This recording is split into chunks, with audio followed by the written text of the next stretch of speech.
Maganda ang takbo ng negosyo mo at gusto mong subukan ang ibang market. Pero paano malalaman kung tama ang market na papasukin mo? Maraming negosyante dahil kumikita na, iniisip agad na panahon na para mag-expand. Pero ang tanong, sigurado ka bang may demand sa bagong market na gusto mong pasukin? Dahil kung mali ang market, hindi lang pera ang masasayang, pati oras, effort, at momentum mo sa negosyo. Bago ka mag-invest ng malaki sa bagong market, subukan mo na to para hindi ka malito. Number 1, gamitin ang existing customers mo. Kung may loyal customers ka na, tanungin mo sila. Ano pa ang gusto nilang bilhin? Ano pa ang problemang gusto nilang masolusyonan? Kung meron ng demand sa dati mong customers, mas mataas ang chance na mag-work ang bagong offer mo.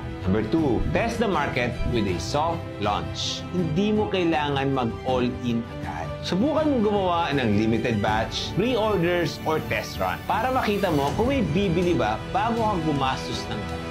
Number 3, spy on your competitors. Kung may ibang business na sa market na yan, pag-aralan mo. Anong ginagawa nila? Ano ang best product nila? Mas mahalaga, saan sila nagkamali? Dahil dito mo sila malalampasan. Number 4, run small paid ads. Bago mag-full-scale launch, gumamit ng low-budget paid campaigns para makita mo kung may engagement or interest ang target market.